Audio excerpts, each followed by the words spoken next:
Aku balaskan dan aku permalukan mantan suamiku, mertua dan istri barunya. Akan aku beli kesombongan mereka dan aku buat mereka menyesal.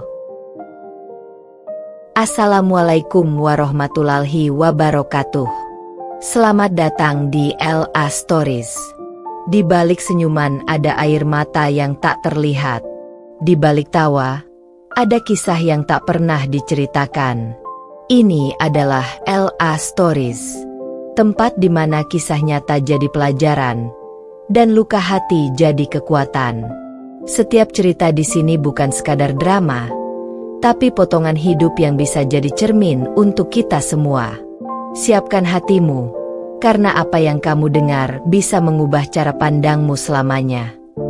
Ini bukan sekadar cerita. Ini adalah kenyataan yang belum tentu sanggup kamu jalani. Aku adalah wanita biasa. Dulu, aku dianggap rendah, diremehkan, dicaci oleh suamiku sendiri dan keluarganya. Mertua angkuh, suami yang selingkuh, dan istri barunya yang sok sempurna menghancurkan hidupku. Mereka menendangku keluar dari rumah seperti sampah. Tapi mereka tak tahu, aku adalah bara dalam abu. Aku bangkit. Aku ubah luka menjadi kekuatan. Aku ubah air mata menjadi emas. Sekarang aku kembali, bukan sebagai perempuan yang mereka hina, tetapi sebagai miliarder pemilik perusahaan yang akan membeli harga diri mereka satu persatu. Akan aku permalukan mereka di hadapan dunia. Akan aku hancurkan ilusi sempurna mereka. Dan ketika mereka berlutut, aku akan berdiri tanpa memandang mereka lagi. Like kalau kamu dukung perempuan bangkit dari luka. Komen pengalamanmu atau bagian favoritmu. Subscribe untuk cerita-cerita emosional dan penuh kejutan lainnya. Sebelum masuk ke ceritanya, jangan lupa absen dulu Bunda. Bunda semuanya dari daerah mana saja. Dan bagi yang sudah subscriber semoga rezekinya lancar. Hujan deras mengguyur atap rumah mertuaku malam itu. Tapi tidak ada satupun air langit yang bisa menandingi derasnya air mata yang mengalir di pipiku. Aku berdiri di depan pintu rumah mewah yang dulu pernah kupanggil rumah. Menggenggam koper butut berisi sisa hidupku yang dipaksa diringkas dalam satu malam. Rambutku basah kuyup, tubuhku gemetar. Tapi bukan karena udara dingin, melainkan karena kalimat terakhir suamiku yang terus menggema di telinga. Keluar dari rumah ini. Kamu bukan siapa-siapa lagi di hidupku.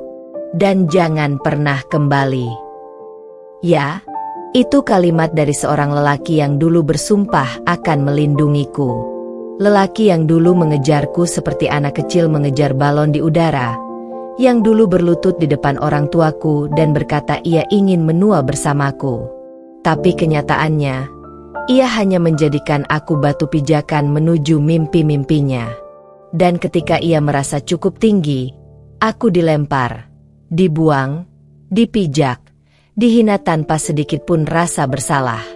Di balik punggungku, suara pintu besar ditutup keras, disusul suara dari mulut perempuan tua yang dulu kupanggil ibu mertua. Perempuan jelek, gak becus ngurus rumah tangga. Untung anak saya masih bisa selamat dan nikah sama perempuan beneran. Kalimat itu tajam seperti pisau. Tapi aku tak menjawab. Karena jawabanku hanya satu. Air mata yang tak berhenti mengalir. Aku sadar. Aku bukan lagi bagian dari keluarga itu. Aku bukan siapa-siapa di mata mereka. Bahkan setelah bertahun-tahun merawat suami saat ia bangkrut, mengurus ibunya saat jatuh sakit, memasak, mencuci, mengelola keuangan, dan memendam semua rasa sakit karena diremehkan setiap hari, semua itu ternyata tak berarti. Karena baginya, aku bukan istri, aku cuma pembantu dengan status yang bisa ia buang kapan saja. Mereka pikir aku akan mengemis. Mereka pikir aku akan menangis dan berlutut di depan rumah itu memohon agar diterima kembali. Tapi mereka salah. Meski hatiku hancur, Harga diriku masih utuh. Meski aku tak punya uang, aku masih punya kehendak untuk berdiri. Maka malam itu, di tengah hujan dan hinaan, aku melangkah pergi, tanpa menoleh. Tanpa ingin tahu apakah mereka melihatku dari balik jendela sambil tertawa puas. Kakiku membawaku ke sebuah kontrakan sempit di gang kecil. Hanya satu kamar, dindingnya lembab, lantainya dingin, dan atapnya bocor. Tapi malam itu, aku bersyukur tempat itu ada. Karena di sanalah, untuk pertama kalinya dalam hidupku, aku merasakan tenang, meski kesepian. Tak ada lagi teriakan mertua. Tak ada lagi caci maki suami. Tak ada lagi omelan tentang masakan yang hambar atau penampilan yang katanya tak pantas disandingkan dengan status suami sebagai manajer perusahaan penerbangan. Keesokan harinya, aku bangun dengan mata bengkak dan tubuh pegal. Tapi aku tahu aku tak boleh menyerah. Aku meminjam 100.000 dari sahabat lamaku untuk membeli bahan dan benang. Aku mulai menjahit. Tanganku yang dulu hanya dijadikan alat untuk melipat cucian kini kugunakan untuk menciptakan sesuatu. Sesuatu yang kurasa bisa menyelamatkanku. Disitulah aku sadar, aku tidak butuh siapa-siapa untuk bertahan. Aku hanya butuh keyakinan pada diriku sendiri. Aku mulai menjual hasil jahitanku secara online. Di awal, hanya 1-2 pesanan. Tapi aku tekun. Ku pelajari cara memasarkan. Aku ikut komunitas bisnis kecil. Aku dengarkan podcast motivasi sambil menjahit hingga larut malam. Ku kumpulkan rupiah demi rupiah, hingga akhirnya aku bisa menyewa tempat yang sedikit lebih layak. Tapi meski mulai bangkit, lukaku belum sembuh. Masih segar, masih basah. Masih ada suara-suara dari masa lalu yang terus mengejekku di kepala. Perempuan kayak kamu gak akan sukses. Gak punya wajah, gak punya harta. Siapa yang mau sama kamu nanti? Gak usah mimpi tinggi, hidup kamu ya di dapur. Aku hanya tersenyum saat suara-suara itu datang. Karena aku tahu, satu hari nanti, aku akan kembali. Bukan untuk memohon, tapi untuk memperlihatkan bahwa perempuan yang dulu mereka buang, kini telah menjadi seseorang yang tak bisa mereka sentuh. Bukan dengan kekerasan, tapi dengan kemenangan. Dan pada hari itu, ketika aku kembali, aku akan beli kesombongan mereka. Aku akan permalukan mereka dengan elegansi yang tak mereka mengerti. Aku akan berdiri tinggi di tempat yang mereka pikir tak akan pernah bisa kugapai. Tunggu saja. 1 tahun berlalu sejak aku dibuang tanpa perasaan dan dijadikan bahan hinaan oleh keluarga yang pernah kuanggap rumah. Waktu berjalan lambat, tapi penuh perih. Setiap malam aku berteman dengan sunyi. Setiap pagi ku buka mata dengan rasa cemas apakah hidupku akan membaik. Dan setiap kali ku tatap cermin, aku berusaha meyakinkan diri bahwa aku masih layak untuk berdiri. Lalu suatu pagi, kabar itu datang. Bukan dari media, bukan dari orang asing, tapi dari grup WhatsApp keluarga yang entah kenapa aku masih belum dikeluarkan dari sana. Sebuah foto mewah dikirim, lengkap dengan caption mencolok. Akhirnya resmi, putra kami menikahi wanita pilihan yang jauh lebih layak.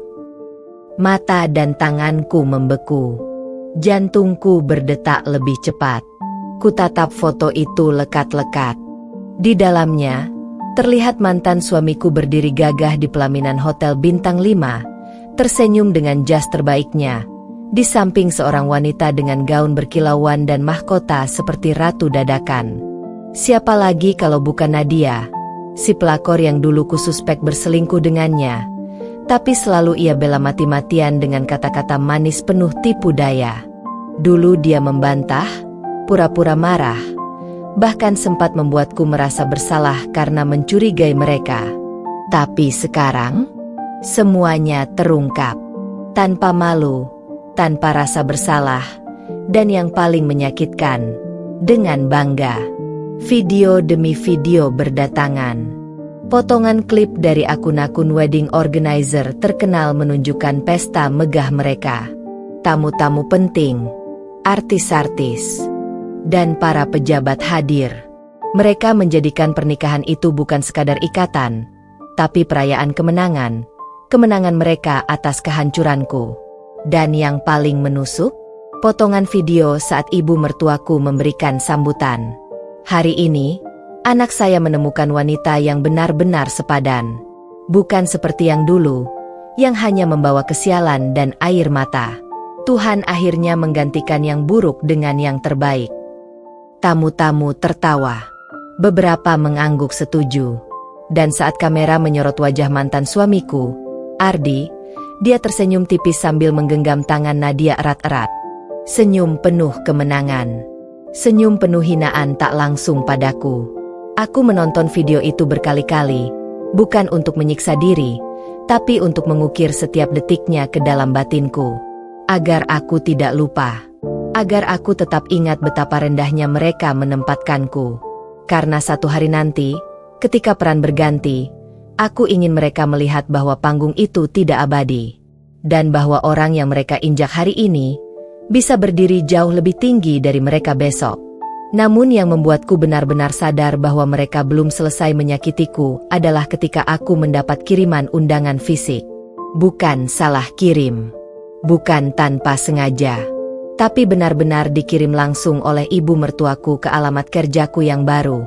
Sebuah undangan berlapis emas, tertera namaku lengkap sebagai tamu, kehormatan. Disisipkan secarik catatan tangan. Kami undang kamu untuk menyaksikan bagaimana seharusnya sebuah pernikahan terjadi. Supaya kamu tahu letak kegagalanmu. Tanganku meremas undangan itu hingga berkerut. Tapi aku tidak marah. Tidak menangis. Tidak mengamuk. Aku hanya menatapnya dalam diam. Lalu tersenyum.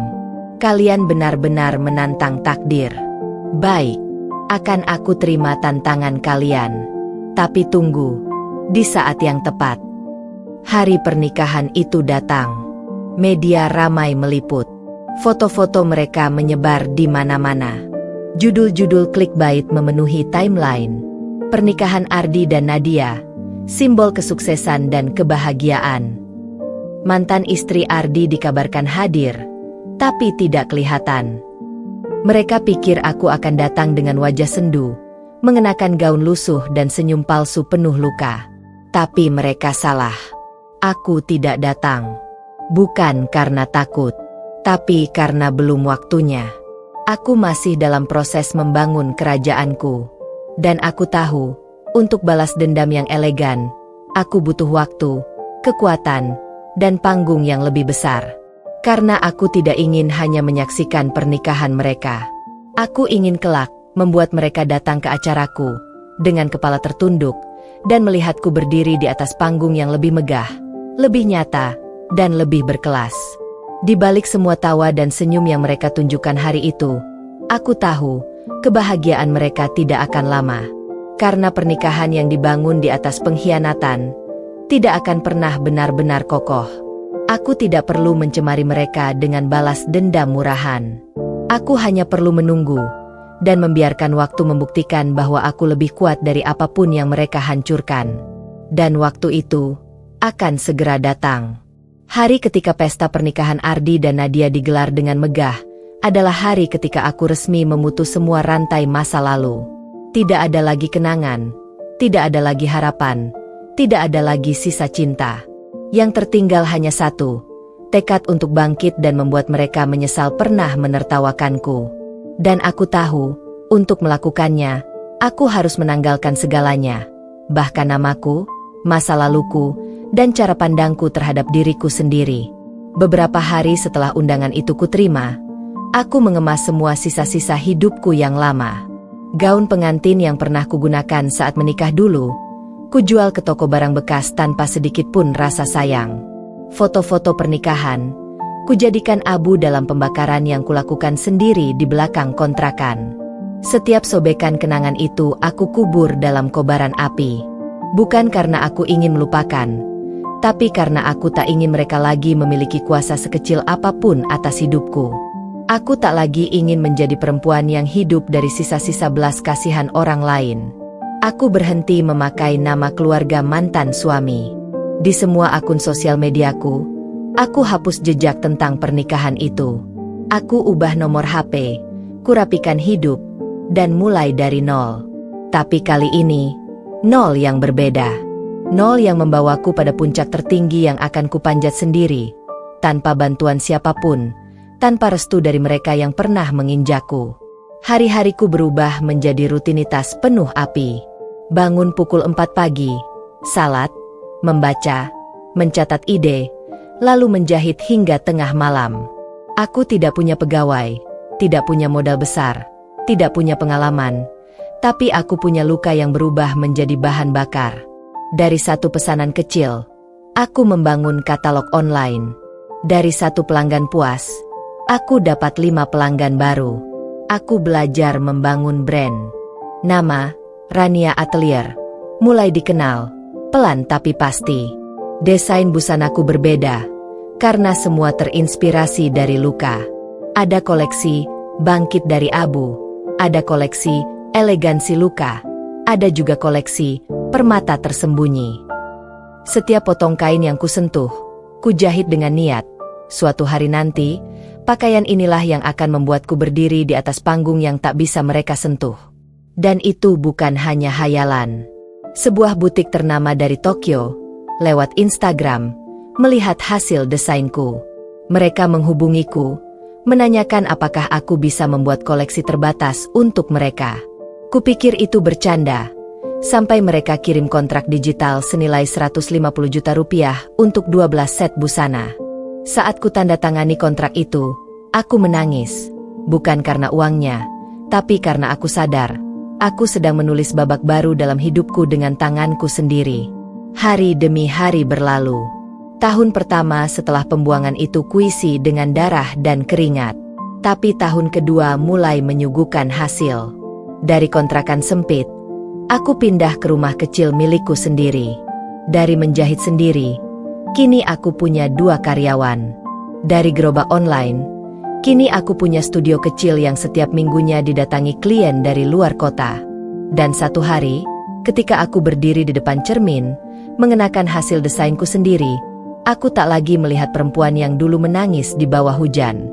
Yang kulihat adalah perempuan baru, tegas, kuat, berkelas, dan siap membalas.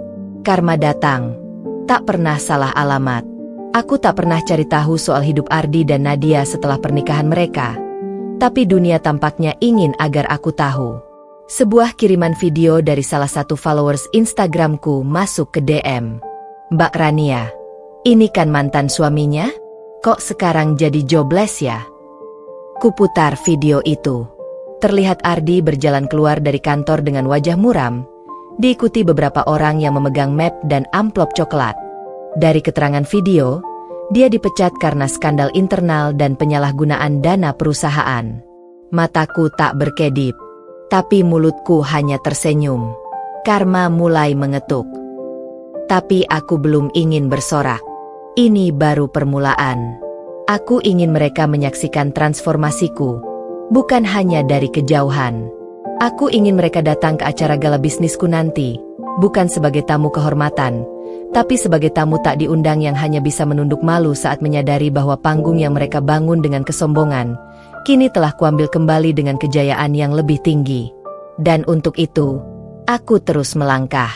Aku terus berjalan maju, tanpa menoleh sedikit pun ke belakang. Karena kisah balas dendam yang elegan tidak dibangun dari emosi sesaat, tapi dari kemenangan yang disiapkan dengan sabar dan strategi. Tidak ada yang tahu rasanya memulai dari nol kecuali mereka yang pernah dihempaskan sampai dasar. Dan aku adalah perempuan yang dijatuhkan bukan hanya oleh satu orang, tapi oleh seluruh keluarga yang pernah kuanggap darah daging sendiri. Tapi dari kehancuran itulah aku membangun ulang segalanya, satu demi satu, tanpa bantuan, tanpa sokongan, tanpa kasih sayang. Hanya dengan luka yang menumpuk dan semangat yang terlahir dari kemarahan. Hari-hariku dimulai lebih awal dari kebanyakan orang. Jam 4 pagi aku sudah terjaga, duduk di ruang kerja sempitku yang hanya berupa meja kayu lapuk dan lampu remang-remang. Di depanku, gulungan kain murah yang kubeli dengan sisa uang tabunganku. Tak ada desain mewah, tak ada mesin jahit canggih. Hanya aku, jarum, benang, dan mimpi yang menolak mati. Di dinding, kutempel kutipan yang kubuat sendiri. Hari ini aku dijatuhkan, tapi besok aku akan membeli semua yang pernah mereka sombongkan. Awalnya aku hanya menjual tas kain kecil dan dompet batik buatan sendiri di marketplace. Tak jarang dihina, mahal, biasa saja, gak layak beli. Tapi aku tidak menyerah. Aku tanggapi semua komentar negatif itu dengan senyum diam. Karena aku tahu, kesuksesan tidak datang dari validasi orang asing. Kesuksesan datang ketika aku terus bertahan bahkan saat tak seorang pun percaya padaku. 3 bulan pertama adalah masa tersulit. Makan seadanya. Hidup dari penghasilan tidak tetap. Pernah satu malam aku pingsan di depan mesin jahit karena kelelahan dan perut kosong. Tapi begitu sadar, aku bangkit lagi. Karena yang ada di depanku bukan hanya soal bertahan hidup, tapi soal pembuktian bahwa aku tidak akan selamanya menjadi perempuan yang mereka injak-injak. Titik balik terjadi ketika aku mendapat pesanan seragam batik untuk kelompok arisan istri-istri pejabat lokal. Awalnya aku ragu, tapi ketika salah satu dari mereka memakai hasil rancanganku dan memposting di Instagram, akun bisnisku langsung dipenuhi notifikasi. Pesanan melonjak, komentar positif berdatangan. Satu demi satu mulai percaya. Dan dari sana, aku membangun brand kecilku, Rania Atelier. Sebuah nama sederhana, tapi punya arti dalam. Nama yang lahir dari penderitaan dan kerja keras, bukan dari warisan atau koneksi. Lambat laun, aku mulai dipercaya menangani busana pesta dan kebaya pengantin. Setiap pelanggan adalah tantangan, tapi juga langkah. Aku memperlakukan setiap potong kain seperti karya seni. Setiap detail bordiran kubuat dengan hati, karena aku tahu, hasil tak akan pernah mengkhianati kerja keras. Aku belajar dari nol tentang marketing digital, social media ADS, dan bahkan cara menata studio agar tampak profesional meski kecil. Aku mencicil kamera bekas agar hasil fotoku bisa terlihat lebih meyakinkan. Semua kulakukan sendiri, karena tidak ada siapa-siapa yang bisa kuandalkan selain diriku. Lalu datanglah hari ketika seorang investor wanita dari Singapura, yang juga pernah menjadi korban pelecehan dan pengkhianatan dalam rumah tangga, mengirimkan email pribadi. Ia berkata, "Saya tidak tahu siapa kamu. Tapi cerita di balik setiap desainmu terasa hidup. Saya ingin membantu. Mari kita kembangkan brand ini." Tanganku gemetar saat membaca email itu. Karena untuk pertama kalinya, dunia mulai menoleh ke arahku. Bukan karena aku cantik. Bukan karena aku menikah dengan orang kaya. Tapi karena aku berdiri sendiri. Karena aku tidak menyerah. Karena aku berjuang. Dan hasilnya mulai terlihat. Dan di titik itu, aku sadar, aku sudah tidak berada di bawah lagi. Aku mulai naik. Dalam setahun, Rania Atelier resmi memiliki galeri kecil di pusat kota. Tidak besar, tapi cukup mewah untuk menunjukkan bahwa aku telah berkembang. Pelangganku mulai dari istri pengusaha, artis sinetron, hingga publik figur yang suka desain lokal dengan cita rasa pribadi. Mereka kagum pada kisahku. Mereka berkata aku menginspirasi. Tapi yang tidak mereka tahu adalah bahwa semua yang kubangun ini lahir dari luka yang belum sembuh. Luka yang bernama Ardi, Nadia, dan keluarganya. Aku tidak pernah menyebut nama mereka. Tidak di media. Tidak di wawancara. Karena aku tidak ingin mereka merasa penting dalam kisah kebangkitanku. Tapi dalam diam, aku tetap menyimpan dendamku. Karena suatu hari nanti, aku akan memperlihatkan semua ini ke mata mereka sendiri. Bukan untuk disanjung, tapi untuk memperlihatkan bahwa aku berhasil tanpa mereka, dan mereka akan menyesal telah menyia-nyiakanku. Dan saat itu datang, aku akan pastikan Mereka melihatku dari bawah, sementara aku berdiri di atas. Semua orang melihat aku sekarang dengan kagum. Mereka melihat toko kecilku yang elegan, logo Rania Atelier yang terpampang megah di kaca depan butik mungilku, koleksi eksklusif yang dipamerkan di galeri lokal, dan foto-foto endorse dari selebgram dan publik figur kelas menengah yang memamerkan desain rancanganku. Mereka menyangka hidupku sudah mapan. Mereka menyangka aku sudah bahagia. Mereka tidak tahu, semua yang tampak indah itu dibayar mahal oleh air mata, darah, dan sepi yang membeku dalam malam-malam panjang tak berujung. Tidak ada yang tahu betapa sering aku menangis sendirian di gudang toko saat pelanggan marah karena pesanan telat. Tidak ada yang tahu betapa sering aku harus memilih antara membayar listrik atau membeli bahan untuk pesanan berikutnya. Tidak ada yang tahu betapa sering aku dihina oleh supplier, karena dulu aku hanya pelanggan kecil yang tak punya kuasa. Tidak ada yang tahu betapa sering aku menggigit bibirku sendiri agar tangis tidak keluar saat desainku ditolak, dihina, dan dibandingkan dengan brand besar lain yang punya modal dan koneksi. Aku tidak punya siapa-siapa di sampingku. Tidak ada keluarga yang bisa diminta bantuan. Teman-teman yang dulu ada, hilang perlahan saat aku miskin dan tak punya nama. Aku kerja sendirian. Kadang sampai tangan berdarah kena jarum. Punggungku bengkak karena terlalu lama duduk menjahit. Mata perih karena menatap layar komputer dari pagi sampai pagi lagi. Tapi aku tak pernah berhenti. Karena aku tahu, ini bukan sekadar bisnis.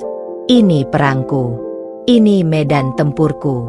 Ini medan balas dendamku. Satu malam, aku jatuh pingsan di lantai ruang kerjaku sendiri. Bukan karena penyakit, tapi karena kelelahan parah. Tubuhku terlalu dipaksa. Pikiranku terlalu diperas. Ketika tersadar, aku sudah di rumah sakit kecil, ditemani perawat asing dan tagihan medis yang membuat nafasku sesak. Aku tak punya uang cukup saat itu. Tapi aku tak minta belas kasihan. Aku hanya menatap tagihan itu, lalu berkata dalam hati, ini harga dari sebuah kebangkitan. Dan aku akan bayar lunas. Sampai habis air mata pun, akan kubayar. Setelah keluar dari rumah sakit, aku langsung kembali ke tempat kerja. Tak ada waktu istirahat.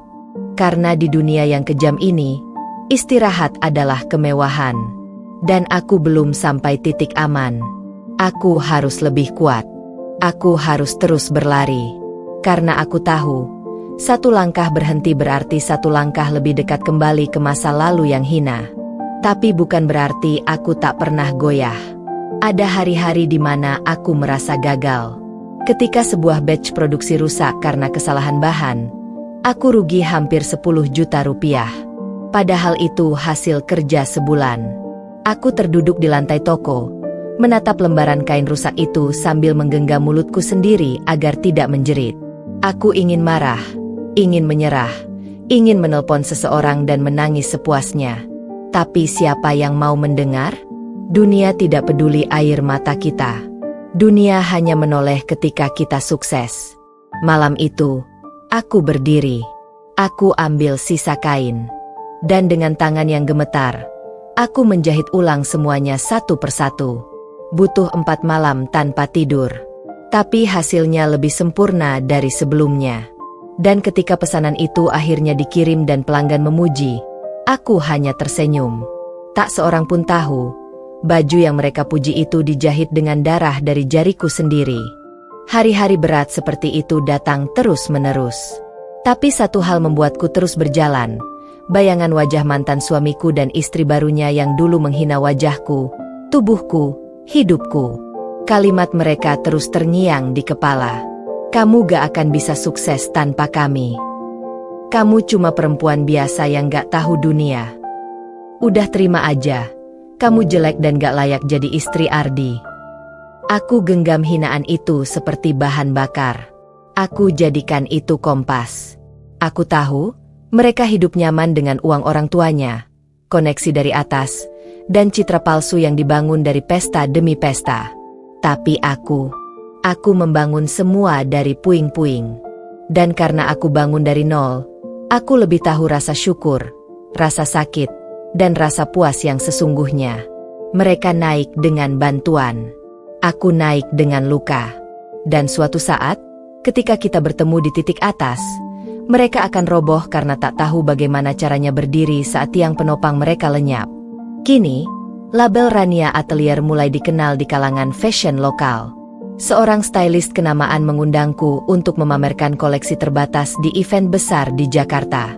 Aku tak bisa percaya. Dulu aku cuma tukang jahit yang dihina. Sekarang, aku diundang sejajar dengan nama-nama besar. Tapi aku tak sombong. Karena aku belum selesai. Perjalanan ini belum berakhir. Aku masih menyusun strategi. Aku belum membalas. Aku belum mempermalukan mereka. Aku baru memulai. Dan kelak, ketika mereka datang menunduk ke hadapanku, bukan karena diminta, tapi karena kalah, maka seluruh air mata, darah, dan kerja keras ini akan terbayar lunas. Akan aku beli kesombongan mereka. Dengan hasil dari setiap luka yang mereka tinggalkan. Waktu tidak pernah menunggu mereka yang ragu. Dan aku, sejak hari aku dibuang seperti sampah oleh suami dan mertuaku, memilih untuk tidak pernah ragu lagi. Di saat mereka tertawa di pelaminan, aku menjahit dengan tangan yang berdarah.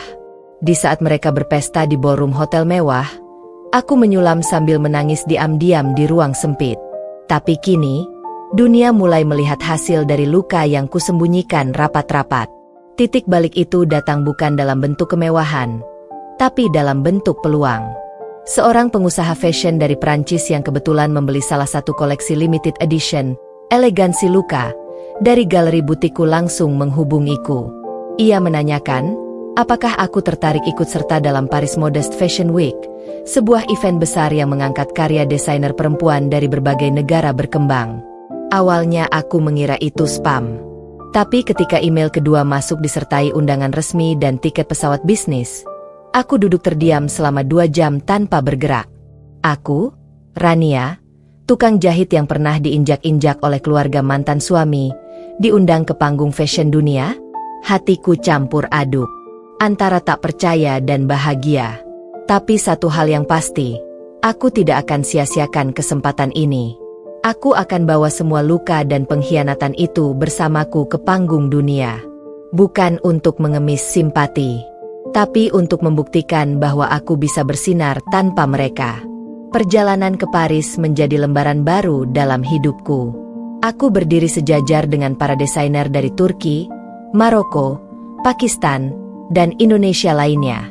Tapi saat giliranku mempresentasikan koleksi Phoenix Reborn, penonton terdiam. Gaun-gaun yang kutampilkan bukan sekadar kain. Mereka adalah cerita tentang bangkit dari kehancuran, tentang menemukan keindahan dalam penderitaan, tentang menjadikan luka sebagai aksesoris kemenangan. Dan saat acara selesai, aku mendapat standing ovation. Tangis yang kutahan sejak malam ditendang keluar rumah itu akhirnya mengalir. Tapi kali ini, bukan karena sakit, tapi karena akhirnya aku berhasil. Media langsung meliput. Artikel demi artikel menyebut namaku. Rania, perempuan Indonesia yang menjahit mimpinya dari luka, dari tukang jahit ke Paris Runway. Kisah penuh luka dan kemenangan Rania Atelier. Saat aku kembali ke Jakarta, puluhan wartawan menungguku di bandara. Aku dijemput dengan mobil yang dulu hanya bisa kupandangi dari pinggir jalan. Rolls-Royce hitam milik investor yang kini menjadi mitra bisnis utamaku. Di dalam mobil, aku tidak menangis. Aku tidak tertawa. Aku hanya diam. Karena di pikiranku hanya satu kalimat. Aku janji akan membeli kesombongan mereka. Dan rupanya dunia memang kecil. Dalam waktu kurang dari seminggu setelah namaku muncul di media, aku menerima telepon dari seseorang yang tidak kukenal, tapi suaranya tidak asing. Halo, ini Ibu Retno, ibunya Ardi. Darahku langsung naik ke kepala, tapi aku tenang. Ada yang bisa saya bantu, Bu? Saya lihat kamu muncul di TV. Selamat ya, hehehe.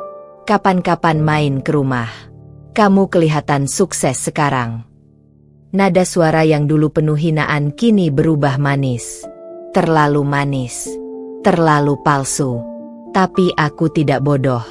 Maaf Bu, rumah saya sekarang beda arah. Sudah tidak di belakang rumah Anda. Klik. Telepon ku tutup. Tangan gemetar. Tapi bukan karena takut. Karena aku tahu, mereka mulai merasa panas. Mereka mulai sadar, perempuan yang dulu mereka buang kini berdiri di atas mereka. Dan benar saja, kabar dari orang dalam menyebar cepat. Mantan suamiku, Ardi, telah kehilangan pekerjaannya. Bisnis ayahnya bangkrut. Dan istri barunya, Nadia, dikabarkan punya utang kartu kredit yang tak bisa dibayar. Mereka yang dulu tertawa saat aku jatuh, kini sedang diguncang badai. Dan aku sedang membangun empire. Rania Atelier kini bukan lagi butik kecil, tapi brand dengan lini eksklusif, lini modestwear harian, dan kini mulai masuk ke luxury aksesoris. Aku merekrut desainer, marketing director, dan membuat showroom di Jakarta Selatan yang tampilannya seperti istana. Setiap inci toko itu kubangun dengan satu tujuan, agar suatu hari nanti, ketika mereka masuk ke sini, mereka akan tahu inilah tempat yang dulu tak pernah mereka percaya bisa kucapai.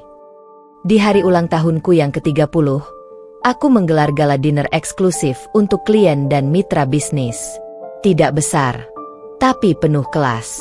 Semua orang penting hadir. Dan aku tahu, karena aku sengaja menyebarkan undangan ke beberapa kenalan lamaku yang juga mengenal Ardi dan keluarganya. Aku ingin mereka dengar. Aku ingin mereka tahu. Tapi bukan karena ingin pamer. Karena aku ingin mereka tahu bahwa perempuan yang dulu mereka hina kini jadi ratu di istana ciptaannya sendiri. Dan saat malam itu berlalu, aku berdiri di balkon studio, memandang ke jalan raya. Lalu dalam hati, aku berkata, waktunya belum tiba. Tapi tak lama lagi, aku akan membuat mereka menyaksikan dengan mata kepala sendiri, bahwa aku tak cuma bangkit, tapi aku akan buat mereka sujud di hadapanku, tanpa perlu aku memintanya. Nama, Rania, kini tak lagi sekadar nama.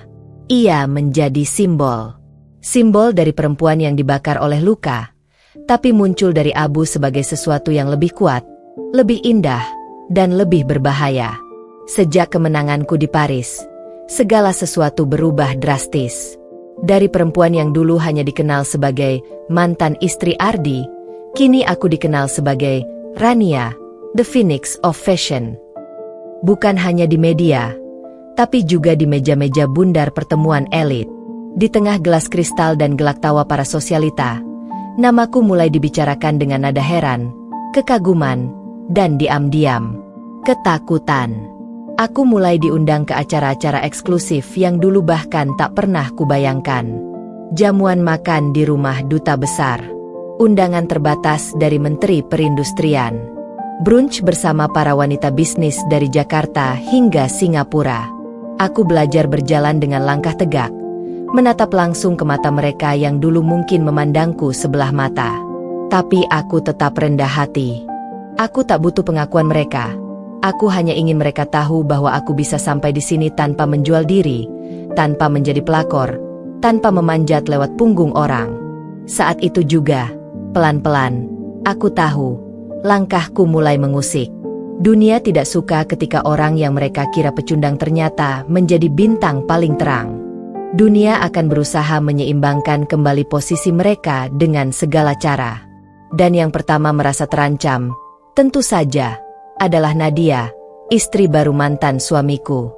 Awalnya dia hanya menyindir lewat story Instagram. Ada yang dulu miskin sekarang sok elegan ya, padahal cuma jahit baju doang. Aku tertawa.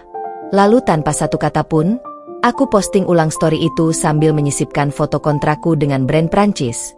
Lalu foto diriku berdiri bersama Menteri Koperasi. Tanpa satu huruf pun, semua yang perlu dikatakan sudah jelas. Dan setelah itu, Nadia diam. Tapi diamnya bukan berarti menyerah. Diamnya adalah ancang-ancang untuk melawan dengan cara yang lebih licik. Tak lama, desas-desus mulai muncul. Akun-akun gosip mulai memberitakan tuduhan bahwa aku menggunakan jalur dalam untuk mendapatkan pendanaan bisnis. Mereka menyebarkan rumor bahwa aku punya hubungan spesial dengan investor pria asing. Bahkan, ada yang mencoba menyebar foto palsu, editan kasar, yang berusaha merusak citraku. Aku tahu siapa dalangnya. Tak perlu bukti konkret. Bau iri dan panik itu terlalu kentara. Tapi aku tak goyah. Aku tidak sampai di titik ini hanya untuk gentar oleh permainan murahan. Aku diam. Tapi di balik diamku, aku susun langkah. Aku hubungi tim legal, ku perkuat kontrak, ku tutup semua celah untuk mereka menjatuhkanku. Dan di saat mereka sibuk menyebar fitnah, aku justru tampil sebagai pembicara dalam forum bisnis internasional di Singapura. Dan yang paling ironis, saat aku tampil di TV nasional sebagai perempuan inspiratif, ibunya Ardi, mantan mertuaku, mengirim pesan. Bangga lihat kamu sekarang, Rania. Maaf dulu sempat keras. Aku hanya membaca, tidak membalas. Karena bagiku, permintaan maaf itu bukan untuk menebus kesalahan, tapi karena mereka takut akan kekuatanku sekarang. Sementara itu, Ardi, mantan suamiku, makin tertekan. Setelah kehilangan pekerjaan, dia mencoba merintis usaha kecil, tapi gagal karena modal yang terus habis. Nadia yang dulu pamer kemewahan, kini mulai terlihat jarang memposting apapun. Dan dari kabar yang kudengar lewat teman satu alumni, rumah tangga mereka mulai retak. Ardi mulai frustrasi. Nadia menuntut gaya hidup yang tak bisa lagi dipenuhi. Pertengkaran demi pertengkaran pecah. Sementara itu, namaku makin berkibar. Dan puncaknya terjadi ketika aku dipilih sebagai salah satu ikon nasional dalam kampanye Perempuan Bangkit yang digagas oleh kementerian. Wajahku terpampang di billboard jalan protokol Jakarta, di bandara, di mall, di majalah, bahkan di televisi nasional. Dan saat itu, ribuan orang menyebutku dengan satu gelar yang baru, Ibu Rania, Ratu dari Luka yang menjahit sejarah. Tentu saja, berita ini menjadi bahan bisik-bisik di lingkaran tempat Ardi dan Nadia dulu menyombong. Mereka yang dulu mengangkat kepala tinggi ketika berbicara soal pernikahan mewah, kini tak bisa menahan rasa iri dan malu. Mereka yang dulu mengatakan aku tidak akan menjadi siapa-siapa tanpa Ardi sekarang dipaksa melihat bahwa aku menjadi jauh lebih besar setelah mereka keluar dari hidupku. Dan aku belum selesai. Aku baru memulai permainan sesungguhnya. Karena aku tahu, waktu untuk membayar semua hinaan dan pengkhianatan itu sudah dekat. Dan saat itu datang, aku tidak hanya akan memperlihatkan siapa diriku sekarang, aku akan menundukkan mereka tanpa satu pun kata kasar. Hanya dengan kehadiranku dan kesuksesanku. Ada satu hal yang selalu kupegang teguh sejak aku mulai bangkit dari kehancuran. Orang-orang yang dulu menertawakan luka dan air mataku, takkan pernah kubiarkan menikmati sinar matahariku saat aku telah berdiri gagah di puncak. Dunia boleh berubah, aku boleh memaafkan, tapi aku tidak lupa. Dan saat mereka datang kembali, tersenyum manis seakan tak pernah ada penghinaan. Aku tahu itu bukan karena mereka berubah, tapi karena mereka panik. Karena kini aku berdiri terlalu tinggi, dan mereka baru sadar, aku adalah sosok yang kini mereka butuhkan. Setelah wajahku terpampang di billboard, setelah aku tampil di TV nasional, setelah akun media sosialku dibanjiri pujian, dan setelah setiap koleksi baruku selalu habis dipesan bahkan sebelum dirilis resmi, telepon dan pesan-pesan aneh mulai berdatangan. Nomor tak dikenal. DM dari akun lama yang dulu diam bahkan saat aku disiksa mental oleh mantan suami. Komentar-komentar dari mantan teman kampus yang dulu menjauh. Tapi satu pesan yang paling membuatku terdiam cukup lama datang dari seseorang yang dulu menyuruhku pulang ke rumah orang tuaku hanya karena aku tak cukup cantik untuk jadi istri anaknya. Rania, Ibu Retno di sini. Ibu bangga sama kamu sekarang. Mau ngobrol-ngobrol nggak? Sayang, kapan bisa ketemu? Ibu kangen kamu. Aku membaca pesannya berulang kali, bukan karena tersentuh, tapi karena geli. Ibu mertua yang dulu mencaci kulitku, rambutku, bentuk tubuhku, dan latar belakang keluargaku, kini menyebutku, sayang. Kini mengatakan, bangga. Kupandangi layar ponsel sambil menarik napas panjang. Lalu aku balas dengan satu kalimat pendek. Maaf, Anda siapa ya?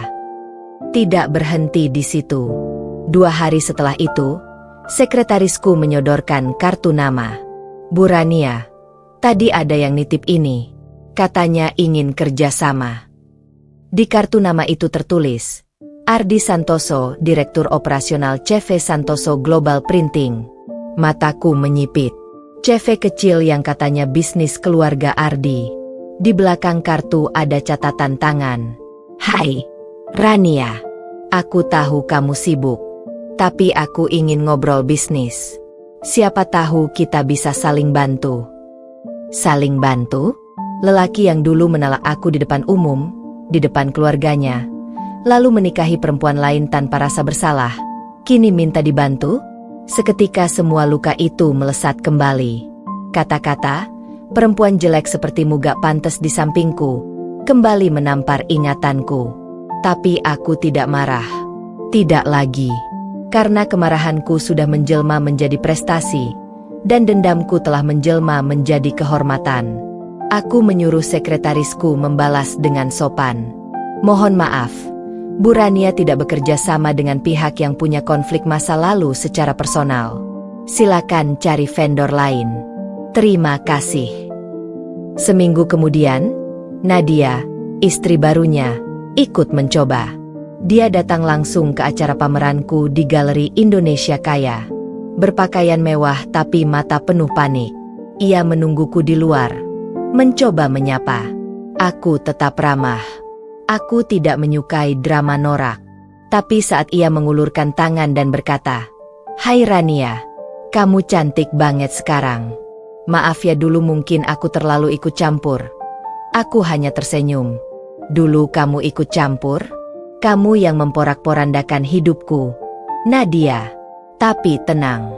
Hari ini kamu sudah berhasil menyaksikan sendiri. Aku bisa menjadi segalanya yang dulu kalian anggap mustahil. Dan kamu masih hidup dari sisa nama orang lain. Dia terdiam. Wajahnya merah. Aku melangkah pergi, membiarkannya mematung di antara orang-orang penting yang berlalu lalang. Itulah perbedaan kami sekarang. Aku dikenal karena hasil karyaku. Dia masih dikenal sebagai istri dari. Mereka mulai panik. Itu terlihat jelas. Mereka mencoba menyusup ke jejaring bisnis yang kukembangkan. Mereka menyuap orang-orang di sekitarku agar bisa mendekat. Mereka menyebar isu bahwa aku tak layak naik secepat ini. Tapi dunia terlalu luas untuk dikendalikan oleh mereka yang hanya tahu cara menjatuhkan. Dunia lebih menyukai kisah yang nyata, kisah bangkit dari bawah. Dan aku adalah simbol dari kisah itu. Aku tidak marah. Aku tidak ingin mereka menderita secara langsung. Aku hanya ingin satu hal. Mereka merasa kecil saat menyebut namaku. Aku ingin nama, Rania, menjadi tamparan keras setiap kali mereka mengingat masa lalu. Aku ingin mereka sadar bahwa mereka tidak hanya kehilangan seorang perempuan biasa. Mereka kehilangan satu-satunya peluang untuk berdampingan dengan sejarah. Di akhir tahun itu, aku dinobatkan sebagai salah satu dari 30 Women to Watch in Southeast Asia oleh majalah bisnis prestisius. Undangan gala dinner disebar. Dan salah satu tamu kehormatan yang juga diundang adalah keluarga pengusaha tekstil, mantan mertua dari ipar Nadia. Nama Ardi dan Nadia tidak disebut. Mereka tidak termasuk dalam lingkaran itu lagi. Malam itu, aku masuk ke ballroom hotel dengan gaun hitam elegan rancangan sendiri. Di belakangku, 3 asisten pribadi dan 2 pengawal pribadi. Semua mata memandang. Bukan karena glamor, tapi karena wibawa. Karena mereka tahu, inilah perempuan yang dulu dibuang, kini hadir sebagai pusat perhatian. Hari itu cerah, tapi ada yang jauh lebih menyilaukan dari matahari siang. Kehadiranku. Setelah bertahun-tahun dijatuhkan, dihina, ditinggalkan, dan dikutuk sebagai perempuan tak berguna, hari ini aku melangkah masuk ke medan mereka, bukan sebagai tamu tak diundang, melainkan sebagai badai yang datang dengan sengaja, untuk menunjukkan siapa sebenarnya yang menang. Dan tempat yang kupilih untuk memulai babak ini bukan tempat sembarangan, tapi di acara pernikahan keponakan dari Ardi, mantan suamiku. Undangan itu datang secara formal ke kantor pusatku. Aku tahu bukan Ardi atau ibunya yang mengirim, tapi keponakannya, anak dari adik Ardi, yang memang dulu mengenalku baik sebagai kakak ipar. Dia mungkin tak tahu kisah lengkap luka-lukaku, atau mungkin tahu dan ingin mempertemukan kami dalam satu panggung yang tak terelakkan. Tapi apapun alasannya, aku memutuskan untuk hadir. Bukan karena ingin berdamai, tapi karena hari itu adalah panggung balas dendam yang tak perlu diucapkan dengan kata kasar, hanya cukup dengan kemegahan dan wibawa. Acara diadakan di Grand Ballroom Hotel Bintang 5 yang biasa jadi tempat resepsi sosialita. Tamu-tamunya dari kalangan pejabat, pengusaha, bahkan tokoh publik. Nama, keluarga Santoso, masih punya sisa gengsi di luar, walau kenyataannya mereka mulai kehilangan kekuatan. Tapi hari itu, aku mencabut sisa harga diri terakhir mereka. Jam menunjukkan pukul 11.30 ketika suara raungan mobil supercar mulai terdengar. Semua tamu menoleh ke arah gerbang hotel ketika Lamborghini Veneno hitam metalik perlahan memasuki area parkir VIP. Di belakangnya, 2 mobil pengawal, 1 mobil van pengangkut asisten, dan 5 motor berplat khusus mengawal dengan formasi yang mencolok mata. Saat pintu gullwing terbuka, aku melangkah keluar dengan gaun warna merah marun, rancangan terbaruku, yang belum pernah dirilis ke publik. Di sekitarku, 10 ajudan dan pengawal membentuk formasi. Dan setiap langkahku, terdengar suara klik kamera yang bertubi-tubi. Saat aku memasuki area ballroom, suara percakapan yang tadinya riuh perlahan meredup. Semua mata tertuju padaku. Mulut-mulut mulai berbisik. Itu Rania, ya? Desainer yang dari Paris itu. Beneran dia? Lihat itu pengawalnya. Kok bisa dia datang ke sini? Tapi di antara semua tatapan itu, ada 4 pasang mata yang kutunggu-tunggu reaksinya. Ardi, Nadia, Ibu Retno, dan ayah mertuaku. Dan saat mataku bertemu dengan mata mereka, aku lihat semuanya hancur. Ardi terbelalak, berdiri dari kursinya tanpa sadar. Nadia mematung, wajahnya memucat seperti melihat arwah masa lalu yang tidak pernah ia bayangkan akan kembali dalam wujud sebesar ini. Ibu Retno menjatuhkan gelasnya, dan ayah mertuaku hanya bisa menatap kosong, seakan mencoba menelan kenyataan bahwa perempuan yang dulu mereka buang kini datang dengan kekuasaan dan keanggunan yang bahkan tak bisa mereka samai. Aku tidak bicara. Tidak perlu. Aku hanya berjalan ke kursi VIP yang disediakan panitia untukku. Ya, aku diundang sebagai tamu kehormatan. Duduk sejajar dengan tokoh-tokoh penting yang pernah bekerja sama denganku dalam proyek UMKM nasional. Dan di meja itu, aku diperlakukan seperti ratu. Makanan terbaik disajikan. Sambutan spesial dibacakan. Nama, Ibu Rania, disebut oleh pembawa acara sebagai inspirasi nasional dan tamu istimewa. Dan ketika aku berdiri untuk memberi sambutan singkat, yang sebenarnya tidak perlu tapi mereka minta, aku melakukannya bukan untuk memamerkan, tapi untuk menusuk langsung ego mereka. Saya merasa terhormat bisa berada di sini hari ini. Dulu, saya adalah perempuan yang hanya tahu menjahit. Hari ini, saya masih perempuan yang menjahit, tapi bukan lagi menjahit kain.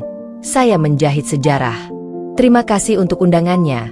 Semoga pasangan pengantin hari ini bisa belajar bahwa cinta sejati tak dibangun dari status atau kekayaan, tapi dari kejujuran dan penghargaan. Terima kasih. Tepuk tangan menggema. Tapi tidak dari meja Ardi. Meja mereka seperti dihantam badai tanpa suara. Mereka kaku. Mati gaya. Karena mereka tahu, aku baru saja mengubur kesombongan mereka dengan satu kalimat tanpa nada tinggi.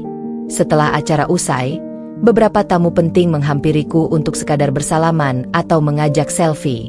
Di sudut ruangan, Ardi masih mematung, seolah berharap aku akan mendekat, membuka pembicaraan, atau bahkan mengucapkan kata damai. Tapi aku lewat begitu saja, tanpa menoleh, meninggalkan jejak yang takkan pernah bisa mereka hapus. Bahwa aku sudah terlalu tinggi untuk mereka kejar. Hari itu, semua tamu pulang dengan cerita yang sama. Bukan soal siapa yang menikah, Tapi soal siapa yang datang. Bukan soal pelaminan dan pesta mewah. Tapi soal bagaimana sejarah baru ditulis oleh perempuan yang pernah dikutuk tak akan jadi siapa-siapa.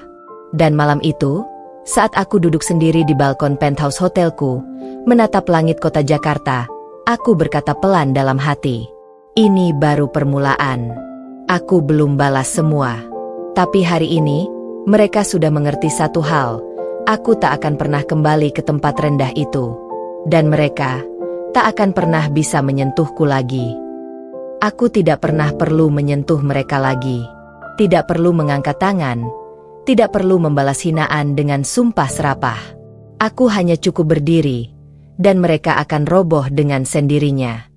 Karena ketika seseorang merasa dirinya di atas dan menghina orang lain tanpa ampun, maka satu-satunya balasan yang paling menghancurkan bukan balasan keras, tapi kenyataan bahwa orang yang mereka injak kini menjulang lebih tinggi dari yang bisa mereka jangkau. Dan itulah yang terjadi setelah pesta pernikahan keluarga mereka. Sejak hari itu, nama Rania menjadi bayangan kelam dalam tidur mereka, dan matahari menyilaukan yang membakar mereka di siang hari. Dari informasi yang kudapat lewat koneksi bisnis dan jejaring sosial, Nadia mulai diliputi ketakutan dan tekanan sosial. Teman-teman sosialitanya tak lagi memuji gaunnya atau kehidupannya. Kini mereka hanya bertanya, "Itu Rania dulu mantan istri suamimu, kan? Kok bisa sukses gitu? Ya? Hebat banget." Di dalam grup WhatsApp sosialita, foto-fotoku dari Paris, dari panggung-panggung prestisius, dari media nasional, tersebar dengan caption penuh pujian. Nama Nadia hanya muncul sebagai lampiran sejarah, sebagai istri pengganti dari seorang laki-laki yang ditinggalkan oleh wanita yang kini jadi bintang. Dan itu membakar harga dirinya habis-habisan. Jadi dulu kamu ninggalin dia karena kamu kira dia gak punya masa depan. Kalau aku jadi kamu, aku malu banget deh lihat dia sekarang. Komentar-komentar itu menusuk lebih tajam dari pedang. Dan dari sumber dalam. Aku tahu, Nadia mulai depresi. Ardi pun mulai kehilangan arah. Bisnis kecil yang ia coba bangun ambruk karena tak ada investor yang percaya. Mereka mencoba meminjam modal dari bank, tapi reputasi keluarga mereka sudah turun tajam setelah terungkapnya utang dan kasus pajak perusahaan ayah Ardi. Mereka mencoba mendekat ke koneksi lama, tapi semuanya sudah pindah arah, ke arahku. Tapi ini belum akhir. Ini baru awal dari kehancuran yang kutata rapi. Aku bukan Rania yang dulu. Aku kini punya pengacara pribadi, penasihat keuangan, dan tim PR yang memantau setiap jejak digital dan reputasi merek. Setiap langkah mereka kini kuawasi, bukan untuk membalas dendam semata, tapi untuk memastikan mereka tak pernah lagi punya ruang untuk bernapas dalam dunia yang kini sudah jadi milikku. Dan satu langkah besar akhirnya kuambil, membeli saham mayoritas dari salah satu vendor percetakan utama yang selama ini menjadi tulang punggung bisnis Ardi. Perusahaan itu sedang krisis dan butuh suntikan dana. Aku datang sebagai investor misterius, lewat perusahaan induk, dan hanya dalam hitungan minggu, aku resmi menjadi pemilik atas 72% saham di sana. Ketika Ardi datang ke kantor itu untuk bertemu direktur, ia tidak tahu bahwa direktur itu kini bekerja di bawahku. Ia tak tahu bahwa sistem perusahaan telah berganti. Ia tak tahu bahwa semua laporan keuangan kini sampai ke mejaku. Dan ketika ia akhirnya tahu, lewat selembar notifikasi rapat pemegang saham, bahwa CEO barunya adalah Rania, ia pingsan di ruang tunggu. Beberapa hari setelah itu, Ibu Retno datang ke butik pusatku tanpa pemberitahuan. Wajahnya lusuh, tubuhnya lebih kurus. Ia tak lagi berpenampilan mewah. Ia menunggu di lobi sambil menunduk. Stafku datang dan berkata, "Bu, ada tamu yang ngaku ibu mantan suami. Mau diterima?" Aku tersenyum. Aku turun sendiri. Aku duduk di depan beliau, dan menatapnya dengan tajam tapi tenang. "Bu Retno, kenapa tidak hubungi dulu?" Saya malu. Saya gak tahu harus bicara dari mana. Dulu ibu tidak perlu bicara banyak untuk mengusir saya dari rumah. Sekarang ingin bicara apa? Saya tahu saya salah. Saya cuma minta satu hal. Tolong bantu Ardi. Dia sakit. Dia sudah kehilangan arah. Nadia juga. Sudah hampir gila. Maaf, Bu. Saya bukan Tuhan. Saya tidak menyembuhkan orang yang sakit karena kesombongan mereka sendiri. Saya hanya perempuan yang pernah diinjak. Tapi kini saya berdiri di tempat yang bahkan mereka tak bisa injak sekalipun mereka merangkak. Kamu begitu keras sekarang, Rania. Bukan. Saya hanya tidak selemah dulu. Saya bukan keras. Saya adil. Dan saya rasa ini harga yang pantas mereka bayar. Setelah hari itu, mereka tidak pernah datang lagi.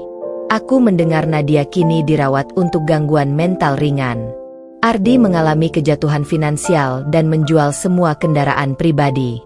Rumah yang dulu mereka sombongkan kini dalam sengketa karena kredit macet. Dan keluarga Santoso perlahan lenyap dari daftar elit sosial yang dulu mereka banggakan. Sementara itu, aku bersiap ekspansi ke Dubai, Tokyo, dan Milan. Rania Atelier kini menjadi brand Asia yang diperbincangkan di 3 benua. Dan aku tahu, ini belum akhir. Ini baru awal dari kekuasaan yang benar-benar mereka remehkan. Malam itu, di ruang kerja dengan jendela menghadap kota, aku berdiri sambil memandangi lampu-lampu metropolitan. Lalu kutulis satu kalimat di jurnal pribadiku. Aku tak butuh mereka minta maaf. Aku hanya ingin mereka merasakan bahwa ketika mereka tertawa melihat aku jatuh, hari ini, aku tertawa melihat mereka jatuh lebih dalam. Dunia akhirnya menoleh padaku, bukan karena aku memintanya, tapi karena langkahku terlalu nyata untuk diabaikan. Karena karyaku berbicara jauh lebih lantang dari umpatan yang dulu mereka lemparkan. Karena luka-luka yang dulu mereka paksa kutelan diam-diam kini mekar di hadapan dunia dalam bentuk kekuatan yang tak bisa mereka bendung. Dan akhirnya, dunia menjadikanku lebih dari sekadar nama. Aku menjadi simbol. Aku menjadi legenda. Undangan itu datang dari World Women Rising Conference yang digelar di Jenewa, Swiss. Sebuah forum tahunan yang mempertemukan perempuan-perempuan paling berpengaruh dari berbagai bidang, politik, bisnis, teknologi, kemanusiaan. Hanya 2 wakil dari Asia Tenggara yang dipilih tahun itu. Dan salah satunya adalah aku. Bukan karena kekayaanku. Bukan karena popularitas. Tapi karena kisahku telah menjangkau hati ribuan perempuan yang hidup dalam diam dan luka. Aku ingat detik-detik saat berdiri di atas podium itu. Di hadapan ratusan delegasi internasional, aku menyampaikan kisahku, tanpa menyebut satupun nama keluarga mantan suami. Tanpa menyebut siapa yang menghina, siapa yang menendang, siapa yang membuang. Tapi semua tahu, karena narasi itu begitu kuat, dan media sudah menelusuri jejakku sejak awal. Semua tahu siapa yang dulu memperlakukan Rania seperti kain usang. Dan kini, dunia menyaksikan bahwa kain itu berubah menjadi mahakarya di museum-museum fashion dunia. Saya hanya perempuan biasa, lahir dari keluarga sederhana, tidak cantik menurut standar dunia. Saya tidak punya koneksi, tidak punya gelar besar. Tapi saya punya 2 hal, luka, dan keberanian untuk bangkit. Hari ini, saya berdiri bukan sebagai korban, tapi sebagai suara. Untuk semua perempuan yang pernah dianggap tidak cukup baik. Percayalah, kalian tidak butuh mereka yang membuang kalian untuk jadi luar biasa. Tepuk tangan membahana. Standing ovation berlangsung lebih dari 1 menit. Banyak perempuan yang berdiri sambil menahan tangis. Dan malam itu, berita tentang Rania, The Phoenix from Indonesia, mendominasi media global. Nama Rania trending di Twitter, dibahas di talk show internasional, menjadi topik utama TEDx Women Eropa. Dan di Jakarta, satu keluarga menyaksikan semua itu dengan jantung yang seolah berhenti berdetak.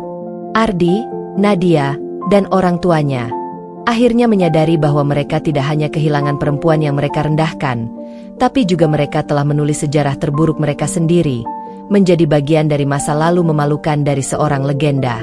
Dalam hitungan hari, jurnalis lokal mulai mengorek kisah masa lalu Rania. Artikel-artikel bermunculan. Rania dulu pernah ditendang dari rumah suami, kini jadi ikon dunia. Penghinaannya dulu terekam, kini malu menyebut namanya. Dari perempuan jelek dan tak berguna menurut mertuanya, kini dijuluki sang matahari dari Asia. Tak ada satupun media yang menyebut nama keluarga mantan suamiku. Tapi semua pembaca tahu, semua netizen menggali. Dan yang mereka temukan? Komentar lama Ardi di media sosial. Foto-foto sombong Nadia yang dulu mengolok-olokku. Video pernikahan mereka yang dulu sempat viral, kini dihujat dan dibanjiri komentar pedas. Ini ya cowok yang ninggalin perempuan hebat itu? Malu-maluin. Nadia ini kan yang dulu nyinyir soal perempuan desa? WKWKWK sekarang Rania udah jadi duta global. Dia masih jual skincare abal-abal ya. Karma cepat sekali jalannya. Ya Tuhan. Dan di saat semua itu meledak, aku tetap tenang. Aku tak pernah ikut komentar. Tak pernah membuat klarifikasi. Karena aku tahu, saat langit sudah memberiku panggung sebesar ini, yang perlu kulakukan hanyalah tetap melangkah ke depan. Biarlah dunia sendiri yang menilai. Biarlah sejarah mencatat dengan tinta emas. Hari-hari setelahnya, semua yang menyakiti dan menghina dulu tenggelam dalam rasa malu yang tak terhapus. Tak ada yang mau lagi menyebut nama Ardi. Tak ada yang lagi mengundang Nadia ke acara sosialita. Ibu Retno yang dulu bicara lantang soal status dan martabat, kini hanya tinggal kenangan pahit dari keluarga yang kini bahkan tak lagi dianggap oleh lingkaran atas. Sementara itu, aku ditunjuk menjadi duta pemberdayaan perempuan ASEAN, membuka pusat pelatihan gratis untuk ibu-ibu rumah tangga yang ingin belajar menjahit, berdiri bersama Presiden dalam acara Hari Kartini, dan menjadi pembicara kunci dalam konferensi digitalisasi UMKM. Malam itu, di tengah lampu-lampu kota Jenewa, aku berdiri di balkon hotel dan menatap bintang-bintang. Tak ada yang tersisa dari masa lalu selain serpihan luka yang kini jadi perhiasan di mahkota keberhasilanku. Mereka dulu ingin aku hancur. Tapi tak sadar, dengan setiap penghinaan, mereka sedang menempa besi kekuatanku. Hari ini, mereka bukan siapa-siapa dalam hidupku. Tapi aku telah menjadi seseorang yang akan selalu mereka bicarakan, bukan karena mereka bangga, tapi karena mereka menyesal. Dan itulah akhirnya. Akhir dari nama mereka. Awal dari sebuah legenda bernama Rania. Langit Jakarta seakan memelukku dengan cahaya hangat saat pesawatku mendarat di Bandara Soekarno-Hatta. Tapi kali ini, aku tidak datang sebagai perempuan yang dulu menangis diam-diam di balik koper usang setelah ditendang dari rumah mertua. Aku pulang sebagai simbol, sebagai inspirasi, sebagai suara ribuan perempuan yang dulu dibungkam sistem dan budaya. Aku pulang sebagai Rania, the Phoenix of Indonesia. Begitu langkah kakiku menyentuh aspal landasan, puluhan kamera menyorot. Wartawan dari media nasional dan internasional telah berkumpul. Aku tak pernah meminta disambut. Tapi kali ini, negara yang dulu diam saat aku diperlakukan tak adil, kini berdiri di hadapanku, memberikan hormat. Menteri Pemberdayaan Perempuan, Menteri Koperasi, bahkan beberapa pejabat tinggi menyambutku langsung. Bunga disematkan, tangan-tangan menggenggam dengan hormat, dan bisikan-bisikan haru terdengar di antara kerumunan. Selamat datang, Bu Rania. Indonesia bangga padamu. Anak-anak kami membaca kisah ibu di sekolah. Ibu inspirasi mereka. Aku hanya tersenyum. Tapi hatiku menangis. Bukan karena sedih. Tapi karena akhirnya aku diakui oleh tanah airku bukan sebagai mantan istri, bukan sebagai perempuan yang jelek dan tak berguna, tapi sebagai perempuan yang bangkit dan menjadi pelita. Konvu pengawal membawaku menuju Istana Negara untuk pertemuan tertutup bersama Presiden. Di sana, di sebuah ruangan yang hanya dihiasi lukisan pahlawan dan bendera merah putih, aku duduk sebagai tamu kehormatan. Dan Presiden, seorang pemimpin yang dikenal tegas tapi bijak, menatapku dalam-dalam dan berkata, "Rania, kisahmu telah mengguncang dunia. Aku ingin lebih banyak perempuan Indonesia bisa menjadi sepertimu. Aku ingin kamu memimpin gerakan nasional untuk perempuan, dari desa sampai kota. Bangun sekolah, bangun harapan. Negara akan mendukung penuh. Aku tidak langsung menjawab. Tapi saat akhirnya aku mengangguk, sebuah babak baru dimulai. Keesokan harinya, berita itu mendominasi semua media. Rania ditunjuk presiden pimpin Gerakan Nasional Perempuan Bangkit. Mantan istri yang dibuang, kini kembali membawa perubahan bagi bangsa. Rania, dari luka ke puncak dunia, sekarang untuk Indonesia. Dan rakyat menyambut. Video pidatoku di Jenewa disiarkan ulang di stasiun nasional. Sekolah-sekolah mulai membacakan kisahku di jam pelajaran. Anak-anak menggambar diriku berdiri di atas panggung dengan sayap merah api, melambangkan Phoenix yang lahir dari abu. Ribuan surat dan pesan datang dari perempuan pelosok negeri yang selama ini hidup dalam ketertindasan, dalam rumah tangga yang membunuh jiwa mereka sedikit demi sedikit. Bu Rania, saya ibu 2 anak. Suami saya tak izinkan saya kerja. Tapi setelah lihat ibu, saya mulai jahit lagi, diam-diam. Saya korban KDRT. Tapi saya sekarang mulai berani karena ibu. Bu, saya mimpi mau seperti ibu. Bangkit dari lumpur dan berdiri pakai mahkota. Aku membentuk program Rumah Rania, pusat pelatihan dan perlindungan bagi perempuan korban kekerasan dan ekonomi tertindas. Dalam waktu 3 bulan, ada 47 cabang berdiri di seluruh provinsi.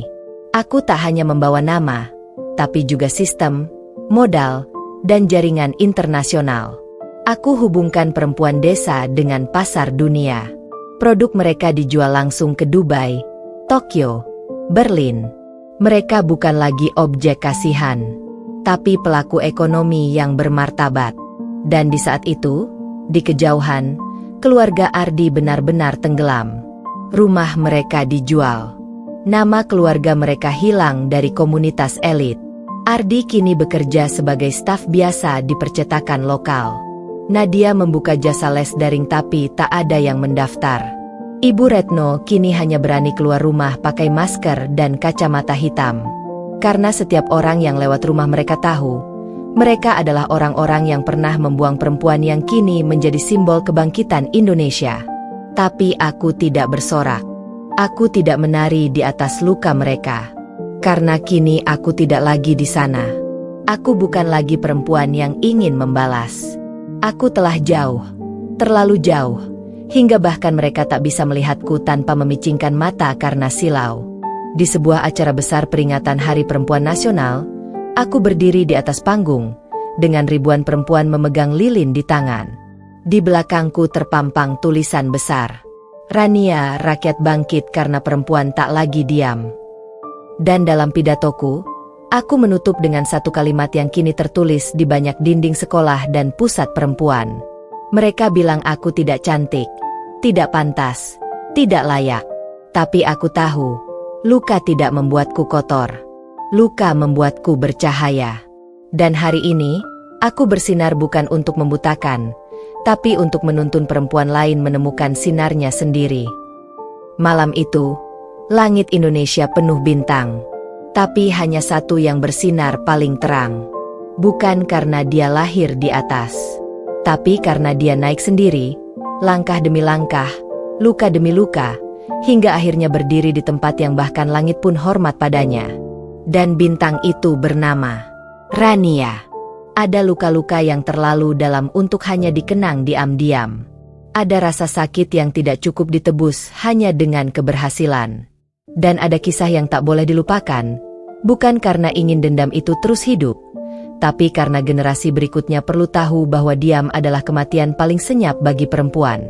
Maka aku tahu, untuk pertama kalinya, aku harus bicara. Bukan di konferensi, bukan dalam pidato, tapi dalam lembar-lembar abadi. Aku harus menuliskan semuanya. Dari awal, dari titik paling hancur. Aku mulai menulis bukuku. Judulnya kutulis dengan tangan sendiri. Luka yang menjadi mahkota.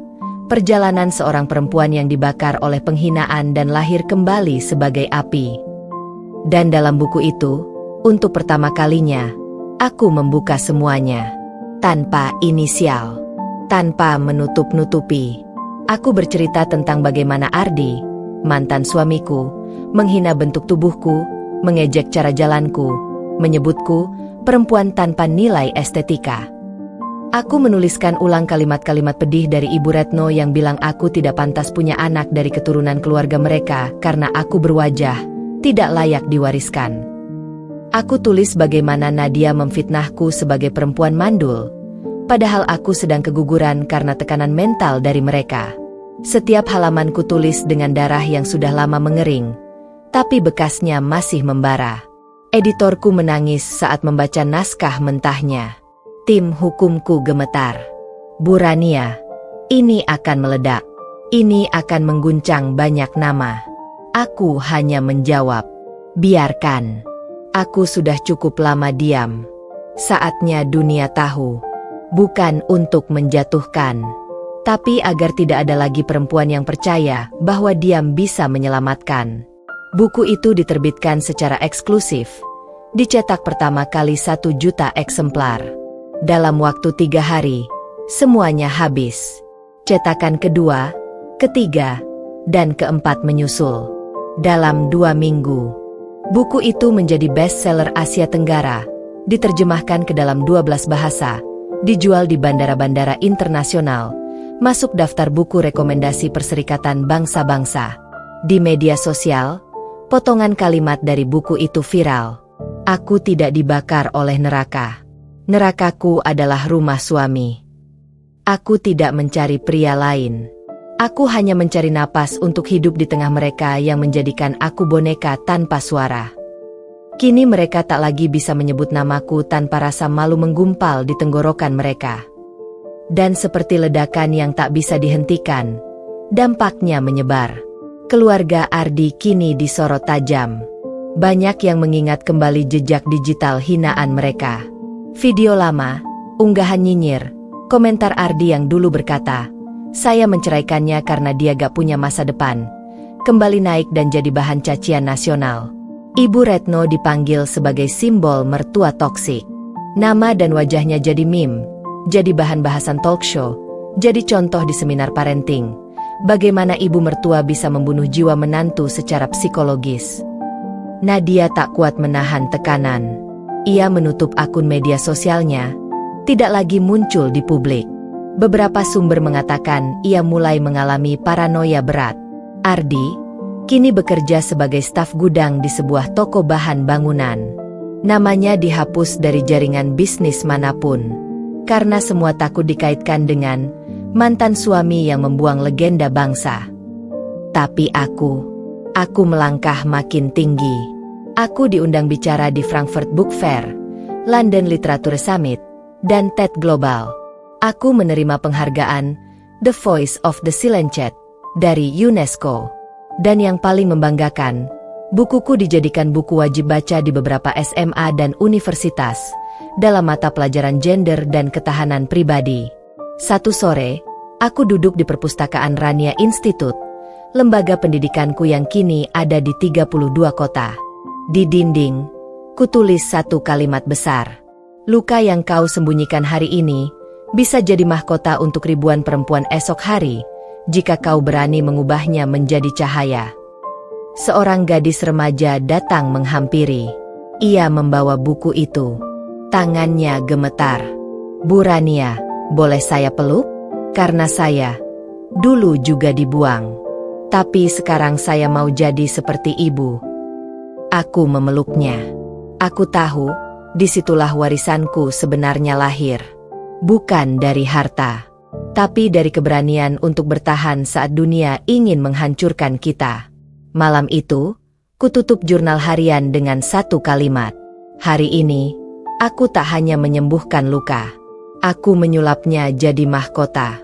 Dan biarlah mahkota ini tak hanya kupakai sendiri, tapi kugandakan untuk jutaan perempuan yang pernah merasa tak berharga.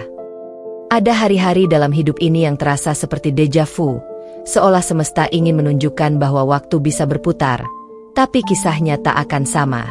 Hari ini adalah hari itu. Hari ketika masa lalu akhirnya berani mengetuk pintu masa depanku. Tapi mereka datang bukan sebagai tuan rumah yang pernah mengusirku dari istana mereka. Hari ini, Mereka datang sebagai tamu tak diundang yang hanya membawa sisa-sisa penyesalan dan serpihan nama yang telah hangus terbakar. Pagi itu, ajudanku datang dengan wajah ragu. "Bu Rania, di luar ada 3 orang yang memaksa ingin bertemu. Mereka tidak punya janji, tapi katanya penting. Mereka, keluarga lama ibu." Aku diam sejenak. "Ardi?" Ia mengangguk. "Bersama ibunya. Dan Nadia juga." Aku tersenyum tipis. "Suruh tunggu di ruang kaca. Aku akan datang sebentar lagi. Tapi pastikan mereka duduk di bangku biasa. Tidak perlu sajikan minuman."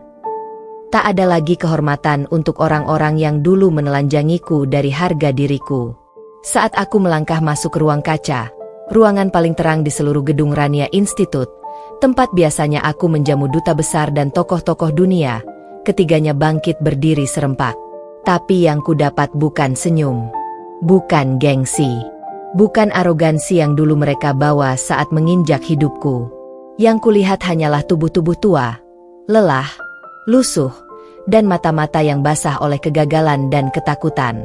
Ardi tampak seperti pria 20 tahun lebih tua dari usianya.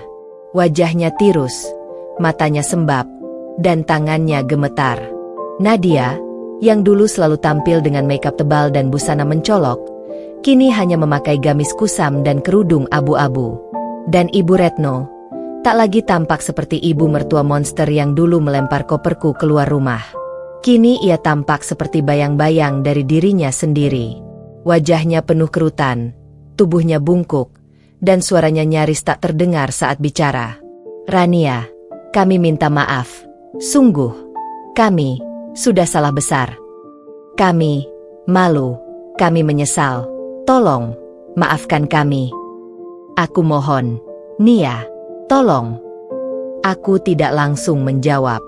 Aku duduk perlahan, menyilangkan kaki, dan menatap mereka satu persatu, dalam diam yang menekan, dalam hening yang membuat jantung mereka berpacu tidak karuan. Lalu, suaraku keluar, tenang, tapi tajam. "Lucu. Dulu saat aku memohon kalian untuk tidak usir aku malam itu, kalian bahkan tidak menoleh. Dulu saat aku keguguran di lantai kamar mandi karena tekanan mental kalian tidak peduli. Saat aku pulang tanpa rumah, tanpa uang, tanpa siapapun, kalian tidak ingat aku pernah menjadi bagian dari keluarga ini. Tapi sekarang, ketika nama kalian dihina, ketika kalian jadi simbol kegagalan, kalian datang padaku dengan wajah penuh air mata." Mereka tak menjawab. Tangis mulai terdengar dari Nadia. Ardi menunduk dalam. Ibu Retno menggenggam kedua tanganku, berlutut di depanku. Tapi aku menarik tanganku dengan lembut, menahan tangis yang mulai mendesak dari ujung mata, bukan karena kasihan, tapi karena ini adalah pemandangan yang dulu kuimpikan, tapi kini tak lagi kubutuhkan. "Maaf. Kalian minta maaf bukan karena sadar. Kalian minta maaf karena hancur. Kalian bukan datang untuk menebus dosa. Kalian datang karena tidak sanggup melihat aku yang kalian remehkan kini terlalu tinggi untuk kalian capai." Aku berdiri. "Dan sekarang kalian ingin apa? Pemaafan? Penerimaan? Ucapan bahwa semua baik-baik saja? Tidak. Ardi. Tidak. Bu Retno. Tidak. Nadia. Kalian tidak akan mendapatkannya. Karena aku telah belajar satu hal. Tidak semua orang pantas mendapat maaf. Ada yang lebih layak dilupakan." Mereka menunduk lebih dalam. Tangis Nadia makin keras. Ardi akhirnya berkata dengan suara patah, "Aku tidak pantas jadi suami siapapun. Aku hancur. Aku bahkan tak bisa lihat wajahku di cermin." Aku menatapnya dingin. "Lalu mengapa dulu kau bisa menatap wajahku dan berkata aku tak layak kau dampingi?"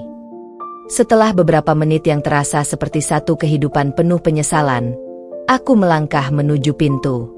Sebelum keluar, aku berbalik. "Kalian tidak perlu datang lagi. Karena sejak hari aku keluar dari rumah kalian, Tuhan sudah membukakan pintu rumah untukku yang tak pernah bisa kalian sentuh lagi.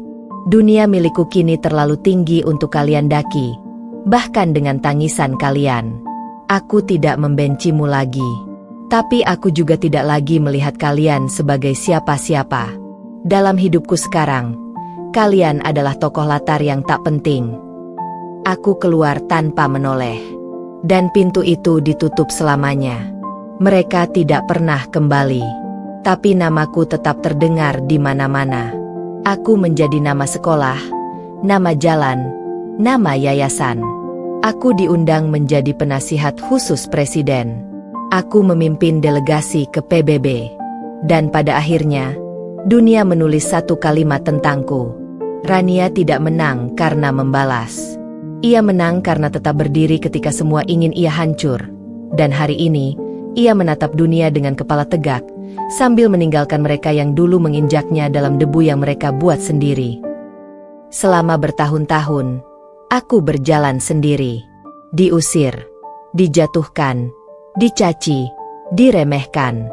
Di dalam ruang-ruang sunyi, aku belajar bagaimana tetap hidup meski dunia tak memberiku tempat. Tapi hari ini, aku tidak lagi sendiri. Aku bukan lagi perempuan yang menggenggam luka sendirian. Kini, jutaan perempuan di seluruh dunia menggandeng tanganku, bukan untuk mengasihani, tapi untuk bersama menyalakan api. Aku bukan lagi hanya Rania, perempuan yang bangkit dari kehancuran rumah tangga. Kini aku adalah wajah bagi sebuah gerakan, nama bagi sebuah revolusi, simbol bagi kekuatan yang selama ini terbungkam di dalam rumah-rumah sunyi dan kamar-kamar gelap yang tak pernah didengar dunia. Semuanya dimulai dari satu konferensi global bertajuk Her Voice di New York. Aku diundang sebagai keynote speaker bersama tokoh-tokoh perempuan dunia, Malala Yousafzai, Michelle Obama, Chimamanda Ngozi Adichie. Tapi saat aku naik panggung, semua mata menatapku dengan penuh haru dan hormat, seolah aku adalah representasi semua rasa sakit dan keberanian yang pernah mereka rasakan namun tak mampu mereka suarakan. Aku buka pidatoku dengan satu kalimat. Aku datang dari negara kecil. Dulu aku tidak dianggap penting bahkan di rumahku sendiri. Tapi hari ini, aku berbicara bukan hanya untuk Rania, tapi untuk setiap perempuan yang pernah dipaksa diam. Hari ini, dunia akan mendengar suara kita. Ruang itu meledak dalam tepuk tangan. Kamera menyorot. Media sosial dibanjiri potongan video dan kutipan pidataku. Dan sejak saat itu, gelombang perubahan tak bisa dibendung lagi. Gerakan Herania mengguncang dunia maya. Perempuan dari 128 negara berbagi kisahnya. Mereka kirim foto memegang bukuku, mengenakan baju, "Aku luka, tapi aku bangkit," dan menceritakan bagaimana mereka dikhianati, ditindas, dibungkam, namun tetap hidup. Dan hidup dengan kepala tegak. Kisahku diterjemahkan ke dalam 29 bahasa. Bukuku dipajang di perpustakaan wanita PBB. Namaku diabadikan sebagai nama beasiswa internasional untuk perempuan korban kekerasan domestik. Aku diangkat sebagai penasihat tinggi PBB untuk urusan perempuan dan keadilan sosial. Namun yang paling menyentuhku adalah gerakan akar rumput. Di kota-kota kecil Asia, Afrika, hingga pedalaman Latin Amerika, muncul ribuan pusat Rania yang dibangun atas dasar solidaritas. Tanpa sponsor besar, hanya dengan niat dan semangat. Mereka mengajar perempuan menjahit, berdagang, mengelola bisnis mikro, belajar hukum agar tak lagi dijajah oleh ketidaktahuan. Dan saat aku berkunjung ke satu pusat kecil di India, seorang perempuan tua memelukku sambil menangis. "Kami dulu tidak tahu kami bisa punya pilihan. Tapi sejak baca kisahmu, kami tahu kami boleh bermimpi. Kami boleh berkata tidak. Kami berhak bahagia." Aku menangis bersamanya. Dunia akhirnya melihat bahwa luka perempuan bukan kelemahan. Bahwa air mata bukan tanda kalah, tapi awal dari kekuatan. Dan dari reruntuhan masa lalu yang coba menghancurkanku, kini tumbuh jutaan bunga dari perempuan yang bangkit dari debu.